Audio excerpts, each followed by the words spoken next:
Welcome back. Today I'll be going over Lisa Marie Presley's book, From Here to the Great Unknown. We'll be doing the second half of chapter 1. So this is going to be chapter 1, part 2. Lisa said her paternal great-grandmother was Minnie Mae Presley, but everyone called her Dodger because if you threw anything at her, she would dodge it. Lisa said Dodger rarely left her downstairs bedroom. She'd just sit in her room on her rocking chair and watch TV all day. One day, Elvis got Lisa a horse, and he put Lisa on the horse and led it through the house, causing quite a commotion. And Dodger shouted from her room, "What the hell's going on out there?" At that moment, the horse stopped outside of Dodger's room and did a number 2 on the floor. And Dodger started to get out of her rocking chair, and Elvis began to panic, and he said, "We got to get out of here. Oh my God, clean it up real quick before she comes out." So they took off out of the house, horse and all, before Dodger could catch them. Lisa said Dodger was looked after by her daughter, Delta Mae Biggs, Lisa's Aunt Delta. And she calls Aunt Delta a wild card because she was a, quote, diabetic alcoholic. And she had a foul mouth, but Lisa found her very funny. Aunt Delta was put in charge of Lisa for a bit, but Lisa never listened to her, no matter how hard Aunt Delta tried. She said Aunt Delta would just say, quote, "Yeah, you little son of a bitch," and give up. Aunt Delta is the one that Elvis gave his Pomeranian to, Edmund. Remember the dog that stole Elvis's bacon off his plate in the bedroom? So Edmund is now Aunt Delta's dog. Lisa said Edmund was very protective of Aunt Delta and would just go nuts if anyone came near her door. And you could hear Aunt Delta cursing at the dog from behind the door to shut up. Aunt Delta would put on her bathrobe and take Edmund out a few times a day. And when Graceland opened up to tourists, she still went out in her bathrobe and would tell the tourists, quote, "What the hell are you looking at, you sons of bitches?" and then flip off the tourists. One Christmas, Aunt Delta had given Lisa some Elton John records. Lisa was into Elton John. And Elvis said of the records, of the gifts, "That's nice." And then he walked into the kitchen. Lisa said that she later found out that Elvis went into the kitchen to ask Aunt Delta who Elton John was. He said to her, quote, "Why did you get her those records? Who the hell is the son of a bitch that she's wanting to hear?" And Aunt Delta replied, "She likes him." Lisa said Elvis eventually met Elton John backstage before one of his shows, and that Priscilla had even arranged Lisa to meet Elton John when she was 9 years old. Lisa said that they went to his house, and he showed her his clothes and closets and boots. She said he's very sweet, and they had tea. Lisa speaks briefly about Vernon and how she viewed him as an authoritative figure and how she did not prefer to be around authoritative people. Vernon would tell her not to eat junk food all day or not to stay up too late. And she acknowledges that he was right, but she didn't like people telling her what to do. She said at Graceland she would wake up at 2 in the afternoon and round up her friends or any cousins who lived there, and they would go play. There were times where she'd eat nothing but French fries for days, and she wouldn't take a bath for 10 days straight. Okay, so this reminds me of something Priscilla wrote in her book, Softly as I Leave You. In the prologue, Priscilla shares a story where, I don't know if it's a dream, but she talks about she's walking with the people who have left her. So Elvis, Dodger, her biological dad, Benjamin Keogh, and Lisa Marie. And she says, Priscilla asked Lisa, "Did you take a bath?" And Lisa laughs and says, "Yes, Mom." And Priscilla says it's an old joke between them. I didn't include that part in my video review, but it makes sense now, like the whole bath thing. Anyway, so Lisa said eventually during the day she'd get the call that Elvis was awake and wanted to see her, and she loved getting that call to go hang out with him. She said Elvis rarely left his room and that there were enough people at Graceland that he was seldom ever bored. Sometimes, though, he'd take everyone out and shut down the movie theater, and they'd watch James Bond movies or The Pink Panther. Lisa said Elvis loved to have fun, and he wanted everyone else to have fun, and he loved to laugh. She said he was very generous, and he didn't have an entourage around just to have an entourage. He truly wanted everyone else to have joyful experiences. And she says Elvis always looked out for her. She said one morning, after a sleepover at her friend's house, she walked out of the house and the next door neighbor started saying bad things about Elvis. And Lisa was shocked. She'd never heard anyone say things about her father. So she went home and she told Elvis about it. And she said he got dressed up and drove her back to the neighbor's house. And Elvis and the neighbor spoke for a few minutes, and the next thing she knew, the neighbor is asking Elvis for an autograph, and they took a picture together. She says that's just the kind of person Elvis was. Lisa said Elvis enjoyed staying up in the evenings because the house was quiet as opposed to during the daytime. In the evenings, when she would see his bedroom doors open, she loved to go hang out with him. And then when she got tired, she'd just go to bed. She said Elvis liked having her around, so he very rarely ever told her to go to bed. And then Elvis would sleep during the day. Lisa said Elvis had a girlfriend named Ginger Alden. Lisa became friends with Ginger's niece, Amber, who was older than Lisa. She said Amber was a bit of a, quote, troublemaker. Amber was 11 years old, and she had a motorbike, and Lisa wanted one too. Lisa said, though, that she got the feeling Elvis didn't want her riding a motorbike. One day while Elvis was sleeping, Amber put Lisa on the back of the bike, and they went riding around Graceland. There was a clothesline that Amber didn't see, and they drove right into it. It got Amber by the neck and threw both of them backward, and the bike landed on Lisa, and she suffered pretty bad burns on her calf from the muffler. That night, Lisa tried to sneak by Elvis's room so she could change into pants so that he wouldn't see the burn mark. His bedroom door was open, though, and she almost made it, but he caught her. He asked her, "What's that?"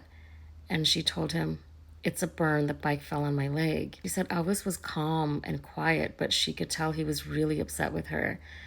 He said, "Let me have your hand," and he smacked it. Lisa says she felt like her life was over. She says, quote, "I had upset him because I had hurt myself. That's the last thing he ever wanted from me." That night, she woke up to Elvis standing next to her bed holding a puppet. He sang, "Can't Help Falling in Love with You."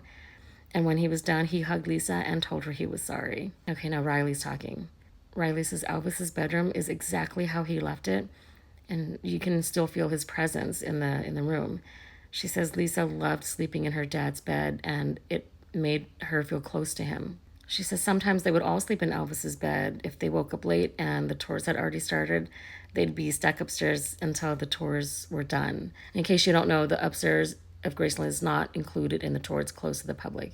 Riley says when they got stuck upstairs, Lisa would go through Elvis's spiritual books.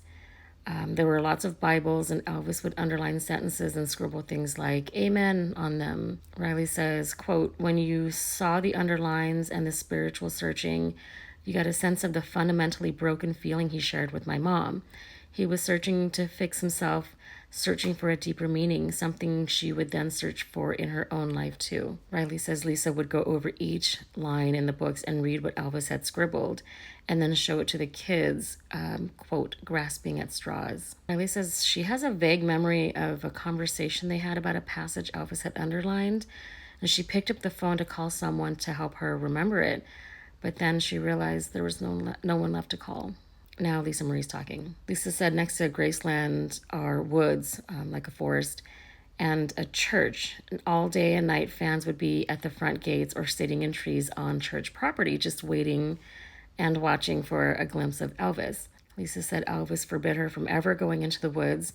Sometimes she would get in her golf cart and drive by the fans really fast, yelling obscenities at them, and they'd just smile and wave at her. On the occasion a fan would jump the fence at Graceland, security would wrangle Lisa until the person was found and arrested. Lisa says at some point she offered to take pictures of Elvis for the fans if they gave her $20. And so they'd hand her the money and their cameras, and she'd go inside the house and take pictures of the door and the floor. She said sometimes she'd take the person's camera, then get bored and just throw it in the bush and not return it. The gate guard, her Uncle Vester, would come in and say, "Lisa's taken someone's camera again. Should we try and find it?" She said years later she ran into a person who told her she had taken their camera and never gave it back. And she apologized to the fan and added she was not proud of not returning cameras. Now Riley's talking. Riley says they would go to Graceland for the candlelit vigil commemorating the anniversary of Elvis's passing. When she was around 20, they were at Graceland for the memorial, and there was a fan there around what would have been Elvis's age. And this fan attended every year, so they recognized her. Riley says that she watched Lisa hug this fan, and Riley says, quote, "The way my mom surrendered to this woman's arms broke my heart. In that moment, I saw so clearly that she was searching for a parent." Now, Lisa Marie's talking. Lisa said living at Graceland was, quote, mayhem. When Elvis would get bored of riding the golf carts around the yards, he would lead a line of 9 or 10 golf carts out of the gates of Graceland and down the street. She said people would be yelling and screaming out of their cars at them. When Elvis got a motorcycle with a side cart, he told Lisa to get in, and they would fly out the gates and behind Graceland and then fly back home. Lisa said going to Elvis's shows was her favorite thing. He'd walk out on stage with her, and then someone would get her and take her to her seat in the audience. She said she was very proud of her dad, and she has never experienced the same type of electricity or energy of the show of anywhere else. She liked the songs Hurt and How Great Thou Art. Lisa said she did not like being the center of attention at his shows, though, like when he would ask her to stand up. She loved basking in his fame in less public avenues. For example, when Elvis went to a parent conference at her school in Los Angeles, she couldn't wait for him to get there. She said her teachers were excited, her friends were excited, which made her more excited. She said Elvis showed up wearing black pants and a blouse, and he had a big belt buckle and was smoking a cigar. She met him at the car, and she remembers the feeling of walking next to him up the walkway and holding his hand. Now Riley's talking. Riley says sometimes when she watches videos of Elvis performing, she wonders where her family would be if Elvis hadn't walked into the right building, recorded the right song, and moved the way he moved. She said maybe they'd be living in Tupelo making furniture. Lisa Marie would surely have ended up in jail. Now Lisa's talking. Lisa said living in California with her mom, she had a nanny named Yuki Koshimada. She said she was really attached to her, and whenever they dropped Yuki off at her house, Lisa would scream and cry at the top of her lungs. Lisa said having to fly back to LA from Memphis was, quote, a true emotional trauma. She said she loved everything about Memphis, the sounds, the weather, the people. She said one of her favorite snapshot memories of Memphis is of when she was 7 or 8 and she was getting off the plane and looking down and seeing snow. Sometimes on a whim, Elvis would want to see Lisa, so he'd send someone to LA to get her from school, and then they'd fly her to wherever Elvis was at the time. Lisa said it was always a black car that would pull up to her school to get her, and she waited for that black car and said she felt like she had the best life whenever she would see it pull up. Lisa said sometimes Elvis would fly back with her to Los Angeles, and he would jump in the co-pilot seat and land the plane. She said it made everybody nervous, and they'd buckle up tightly and were grateful when they landed safely. One summer, she had to go back to LA because school was starting, and she begged Elvis to ask Priscilla to let her stay longer. Elvis said he'd asked Priscilla and told Lisa to go wait in her room. When Elvis got off the phone, he came out of his room and hugged Lisa, and she said he was making a wheezing sound, and it turns out he was crying. He told her, "You can't stay. She wants you to come home." Lisa said Elvis never spoke poorly of Priscilla to her. He didn't want Lisa to think negatively of her mom. She says, quote, in retrospect, they did a fantastic job maintaining a united front and a real friendship bond. There was still a lot of love between them, and they really put on a good front for me. I was very lucky. So with that said, Elvis was sad, but he didn't want Priscilla to look bad by not allowing Lisa to stay in Memphis longer. He said, quote, your mom was right. You have to go back because you need to start school and she needs to get you ready. I don't want you to go, you know that, but your mom is right. It's the right thing to do. Lisa said that wheezing sound never left her. Him crying showed her how much he loved her. Lisa said she was very lonely in Los Angeles. She found a book on Japan once, and she recalls looking at the pictures and seeing how beautiful it was and how she wanted to live in those pictures. Lisa said music was the only thing that saved her. She had a record player, and she'd play artists like Neil Diamond and Linda Ronstadt, and also her dad's music. She says the record player and her Snoopy doll were her imaginary friends. And she had outfits for Snoopy every day, and she took him everywhere, even school. And when Snoopy's nose broke off, she sewed it back on. Lisa said one could always sense Elvis's intensity. His good intensity was incredible. His bad intensity, run and hide. She remembers one time when he was on tour in Tahoe, they were at their hotel. And she said Elvis always rented out the entire top floor for him and his entourage. One night, Elvis was really angry at something, cursing, excuse me, cursing and screaming and throwing things. Someone told her to hide behind a chair, so she did. And she watched Elvis throw armful of things off the balcony. Eventually he calmed down and wanted to see Lisa, and she learned that he was angry because he ran out of water. So she grabbed several bottles of water and gave it to him in his room, and he hugged her. She says, though, that Elvis wasn't an angry person. Some people live angry full time. She said he would just visit. She said another time Elvis had an outburst was the night before they were to go to an amusement park called Libertyland. Elvis would have the park shut down so that he and Lisa and the entourage and their families could go. She heard Elvis yelling at someone in his bedroom, and he said no one would be going to Libertyland. Why can't I say that? No one would be going to Libertyland the next day. And she said that this devastated her because she had invited all her friends. She found out that Elvis had run out of, quote, something again and needed it before they went to the park. She said he called different doctors and nurses before finding someone that could give him his quote fix.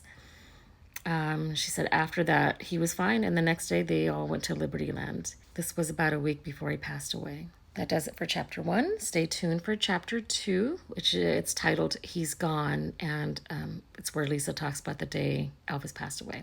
I'll see you then.